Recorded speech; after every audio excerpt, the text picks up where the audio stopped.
Good morning. Hail, you beautiful, absolutely amazing, wonderful folks out there. So this morning I was talking with my daughter, and we kind of recanted about a situation that she had been dealing with at school. A couple days ago, she had a little boy call her a nigger. Now, I can tell you that word is absolutely just cringeworthy. Having 4 black daughters and my oldest son is half black and half white, that word does not set well with me, especially the fact that we live in a predominantly Caucasian town. Now, our school has got a pretty good mix in it, but it's certainly much more Caucasian folks than white and Hispanic and Asian and so forth. So when this word nigger comes out, now it's even shocking to hear me say it here on this video, isn't it? It really just hits that nerve inside of me.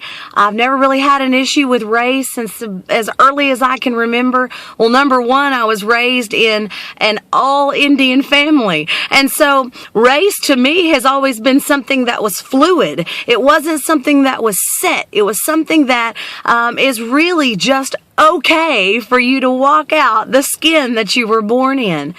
So when we had this conversation a couple of days ago, I began to ask her some questions about this little boy.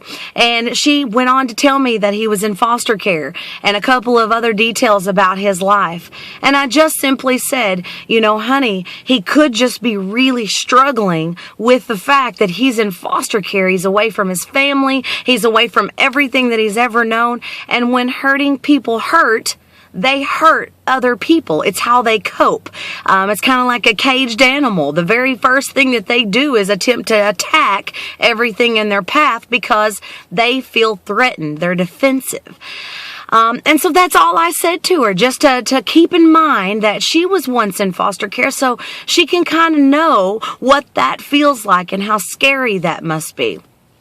So move forward to today, and she went on to say that the counselor, of course, called her into her office and they had a conversation about it. Our school is really good about just facing head-on issues with racism and just discrimination and bullying. So I'm really thankful that our school does that. And she went on to tell her counselor that they were actually friends now. And I was like, well, how did that happen? And she said to me, oh, I just decided that what you said was probably right and that he was probably just hurting.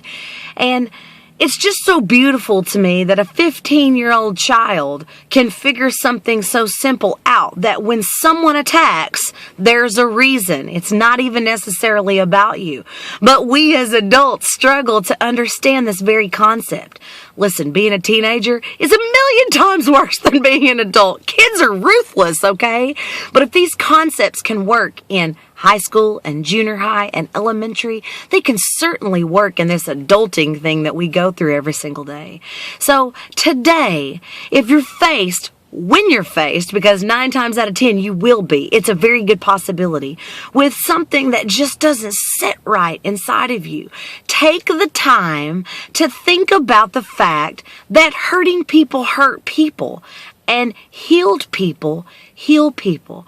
I believe my daughter is healed from a lot of different things, and her actions shifted the very fabric of the situation that she found herself in. And I asked her, I said, I wonder what would have happened if you had responded differently than just going on about your day and forgiving him. I can tell you right now, they certainly wouldn't be friends. We can learn a lot from a junior high kid.